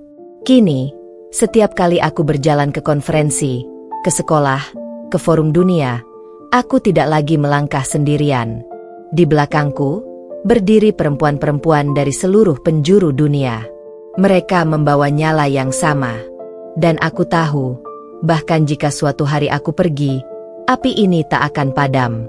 Aku menutup hari itu dengan satu tulisan di jurnal yang kini disimpan di Museum Perempuan Dunia. Dulu aku sendiri, ditertawakan, dibuang, dihina. Tapi aku tetap berdiri. Hari ini, dunia berdiri bersamaku. Dan perempuan tak lagi sendiri. Karena suara satu perempuan yang dulu dibungkam, kini menggema dalam jutaan dada. Hari itu, langit di kota kecil tempat segalanya dulu bermula begitu cerah seolah semesta pun ingin memberi restu pada langkah kakiku. Mobilku melaju perlahan melewati jalan-jalan yang dulu penuh kenangan pahit. Trotoar tempat aku pernah berjalan dengan kepala tertunduk, swalayan tempat aku dilarang masuk oleh mertua karena malu dilihat tetangga. Gang kecil tempat aku pernah membuang air mata sambil membawa koper usang. Kini semua menyambutku dengan karpet merah dan sorak-sorai. Hari ini bukan sembarang hari. Hari ini, pemerintah kota akan meresmikan nama jalan utama dengan namaku, Jalan Rania Cahaya Bangsa. Mereka akan mendirikan monumen perempuan tangguh Rania di alun-alun kota. Sebuah acara besar diadakan. Warga dari pelosok kota hadir. Ribuan orang berkumpul. Anak-anak mengenakan seragam putih-putih sambil memegang bendera kecil bertuliskan, "Perempuan yang dulu dibuang, kini jadi bintang." Aku turun dari mobil dengan mengenakan kebaya putih elegan, dikelilingi ajudan dan para kepala daerah. Teriakan riuh menyambutku. Hidup Ibu Rania. Selamat datang kembali, sang matahari bangsa. Kami bangga padamu. Tapi aku tahu, ada mata lain yang juga menatapku dari jauh. Mata yang dulu menatapku dengan jijik. Mata yang dulu tertawa saat aku diseret keluar rumah tanpa sisa harga diri. Dari lantai 2 rumah reot di ujung jalan, di balik tirai tipis yang sudah robek di pinggirnya, 3 pasang mata mengintip dalam sunyi penuh rasa malu. Ardi, Nadia, Ibu Retno. Rumah itu dulu megah. Kini dindingnya mengelupas, catnya pudar, dan halaman dipenuhi ilalang. Nama keluarga mereka yang dulu ditulis di plakat besar depan pagar, kini diganti dengan coretan-coretan vandalisme. Disinilah mereka dulu menghina perempuan yang kini jadi legenda. Karma tinggal di rumah ini. Ardi berdiri mematung. Tubuhnya kurus, wajahnya keriput sebelum waktunya, dan sorot matanya kosong. Nadia duduk di kursi rotan tua, tanpa riasan, wajahnya pucat. Ibu Retno kini hanya bayangan masa lalu yang muram, bersandar lemas pada dinding, menatap iring-iringan kemuliaanku yang lewat di depan rumah mereka. Rumah yang dulu mereka anggap istana, kini berubah jadi penjara rasa malu. Aku tahu mereka melihatku, tapi aku tak menoleh. Bukan karena lupa. Tapi karena aku tak perlu melihat ke bawah untuk tahu bahwa tanah yang dulu mereka injakan kakiku, kini berada jauh di bawah telapak sepatuku. Aku berdiri di panggung kehormatan, membuka peresmian Jalan Rania dengan pidato singkat. Dulu aku dibuang dari kota ini dengan 1 koper dan banyak air mata. Hari ini, aku kembali bukan untuk balas dendam. Aku kembali untuk menjadi bukti bahwa tidak ada yang bisa menghentikan cahaya ketika ia sudah memilih untuk bersinar. Biarkan nama ini berdiri agar perempuan-perempuan kecil tahu, mereka tidak harus cantik untuk dihormati, tidak harus menikah untuk diakui, dan tidak harus diam untuk bertahan. Seluruh lapangan berdiri. Tepuk tangan mengguncang udara. Kamera menyorot. Bendera dikibarkan. Dan di saat semua bersorak menyebut namaku, 3 jiwa yang dulu mencabik harga diriku hanya bisa menunduk, menyembunyikan wajah dalam gelap yang mereka ciptakan sendiri. Karma tidak datang dengan teriakan. Ia datang dengan langkah tenang. Tapi saat ia tiba, tak ada lubang cukup dalam untuk bersembunyi dari cahayanya. Malamnya, aku kembali ke Jakarta. Di dalam jet pribadi yang membawaku pulang, aku memandang keluar jendela. Lampu kota kecil itu makin mengecil di bawah. Tapi aku tahu namaku tak akan mengecil. Namaku kini terukir di tiang jalan, di dada anak-anak, dan dalam sejarah kota itu. Aku menulis 1 kalimat di jurnal perjalanan. Mereka dulu menyeretku keluar tanpa nama. Tapi hari ini, mereka menatap dari jendela rumah yang retak, menyaksikan aku memberi nama untuk seluruh kota. Waktu tak pernah balas dendam dengan amarah. Ia membalas dengan kemuliaan. Dan hari itu kututup dengan senyum. Karena akhirnya, aku menang. Bukan karena membalas, tapi karena tak pernah berhenti melangkah. Ada kemenangan yang hanya bisa dirasakan saat sejarah mulai menuliskan namamu bukan sebagai berita, bukan sebagai selebritas, tapi sebagai penanda zaman. Ketika namamu menjadi bagian dari pelajaran sekolah, menjadi pembuka pidato kepala negara, menjadi doa-doa diam dalam hati anak perempuan yang sedang belajar percaya diri. Hari itu, aku tidak lagi hanya menjadi Rania, perempuan yang bertahan. Aku menjadi nama dari sebuah generasi. Keputusan itu diumumkan langsung oleh Menteri Pendidikan dalam siaran nasional. Mulai tahun ajaran depan, perjuangan Bu Rania akan dimasukkan dalam kurikulum wajib di tingkat SMA dan universitas sebagai bagian dari pelajaran sejarah sosial modern dan gender. Ini bukan sekadar penghargaan. Ini adalah pengakuan bahwa kisah beliau telah mengubah arah sejarah bangsa. Aku duduk di ruang kerjaku saat siaran itu berlangsung. Di sekelilingku, puluhan surat dari pelajar datang setiap hari. Surat-surat penuh coretan tangan polos. Foto-foto murid berdiri di depan papan tulis bertuliskan, "Rania adalah pahlawan kami." Rekaman pidato siswa-siswi yang menyuarakan semangat perubahan. Satu surat berbunyi, "Bu Rania, saya murid SMA di Aceh. Dulu saya takut bicara di kelas karena suara saya kecil dan teman laki-laki sering mengejek saya. Tapi setelah saya baca tentang ibu, saya tahu bahwa suara perempuan tidak harus lantang untuk bisa mengubah dunia." Sekolah-sekolah menamai perpustakaannya dengan nama Perpustakaan Cahaya Rania. Beasiswa atas namaku diberikan untuk perempuan yang ingin kuliah namun dibatasi oleh keluarga. Di buku pelajaran sejarah cetakan baru, bab terakhir sebelum ujian nasional adalah Rania dan Revolusi Perempuan Abad 21. Di bawahnya tertulis kalimat pembuka. Rania bukan dilahirkan sebagai pahlawan. Ia dibentuk oleh rasa sakit, dihantam oleh pengkhianatan, dan ditempa oleh kesunyian. Tapi dari dalam reruntuhan itu, ia membangun mahkota. Anak-anak mulai tumbuh dengan tahu bahwa pahlawan tidak selalu memegang senjata. Kadang pahlawan adalah perempuan yang bertahan hidup saat keluarganya sendiri menolaknya. Kadang pahlawan adalah mereka yang pernah dianggap jelek, tidak berguna, tak layak dicintai, tapi memilih untuk tetap bangkit, bukan untuk membalas, melainkan untuk menginspirasi.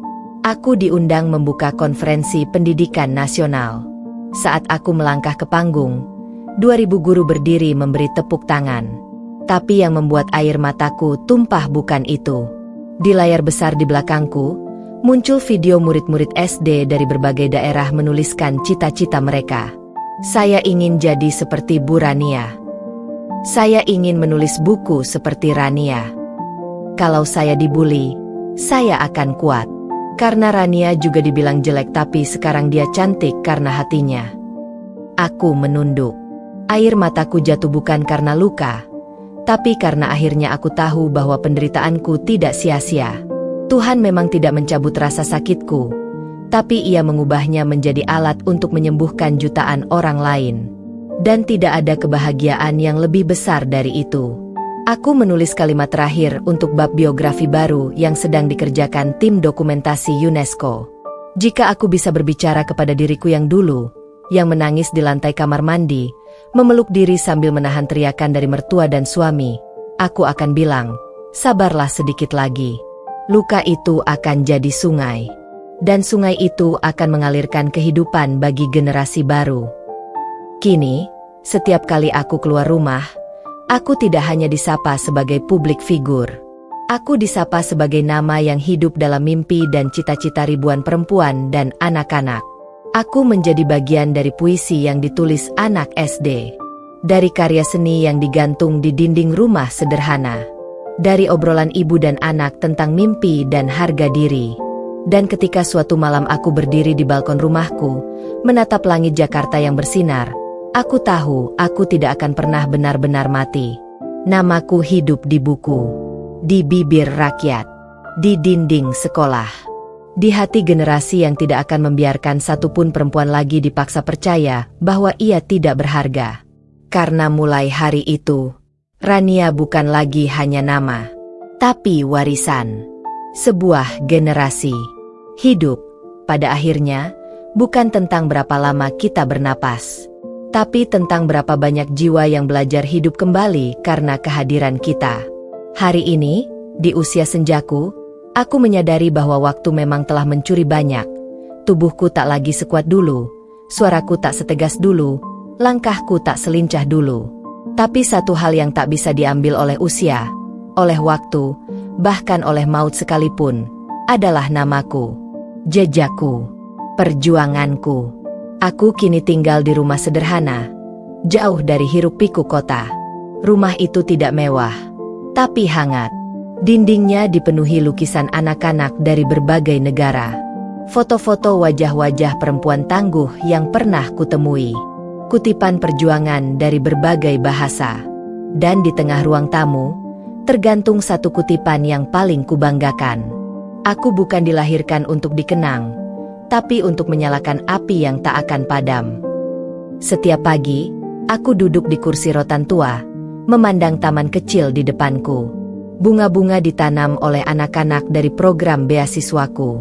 Di sebelahnya berdiri bangunan mungil yang mereka sebut Rumah Cahaya, tempat para perempuan datang untuk bercerita, belajar, sembuh. Kadang mereka tidak tahu bahwa aku duduk tak jauh dari sana, menyaksikan diam-diam. Dan aku selalu tersenyum saat mendengar suara tawa mereka. Tawa-tawa yang dulu tak pernah bisa kudengar dalam hidupku yang lama. Suatu siang, seorang gadis remaja datang, mewakili organisasi pemuda dunia. Ia membawa buku setebal 700 halaman berjudul Rania, Perempuan yang Mengubah Peradaban. Ini buku sejarah resmi, Bu. Akan diajarkan di lebih dari 70 negara. Kami ingin ibu tanda tangan di halaman pertama. Kami hanya ingin bilang, terima kasih karena dulu ibu tidak menyerah. Air mata menetes dari sudut mataku. Tapi bukan karena sedih. Tapi karena aku tahu, aku sudah menutup lingkaran ini dengan sempurna. Pemerintah memberiku penghargaan tertinggi, bintang kehormatan abadi. Bahkan saat aku tak bisa hadir karena kesehatan, seluruh bangsa menyanyikan lagu nasional versi baru yang kini disisipkan satu bait khusus. Berkibarlah cahaya wanita bangsaku, seperti Rania di ujung cahaya waktu. Dan saat seluruh bangsa menyebut nama itu, keluarga yang dulu pernah membuangku, kini hanya bisa diam dalam bayang-bayang kesalahan abadi. Di akhir tahun, aku menulis satu surat terakhir yang akan dibacakan saat aku tiada. Surat itu akan dikirim ke semua sekolah, ditayangkan di televisi, dan dibacakan di forum dunia. Isinya singkat. Terima kasih telah mendengarku. Terima kasih telah melanjutkan langkahku. Aku tidak akan berada di sini selamanya, tapi percayalah, kalianlah bab berikutnya dari kisah ini. Jangan pernah diam saat dunia menekanmu. Jangan pernah padam hanya karena mereka mencoba meniup cahaya dalam dirimu. Karena kau adalah api, bukan lilin. Dan kau akan membakar langit jika kau terus menyala. Dan malam itu, aku duduk di kursiku seperti biasa. Di atas meja, sebuah lampu kecil menyala. Di sekitarnya ada tumpukan buku, bukuku, buku tentangku, dan buku yang lahir karena kisahku. Di luar jendela, bulan bersinar tenang. Udara malam mengusap kulitku seperti pelukan lembut Tuhan. Aku memejamkan mata dan tersenyum. Karena aku tahu, meski dunia menutup halaman terakhir tentangku, namaku tak akan pernah ditutup oleh waktu. Namaku akan terus dibaca, diucapkan, didoakan, dikenang, dan lebih dari itu, diperjuangkan kembali oleh mereka yang lahir dari api perjuangan ini. Tamat.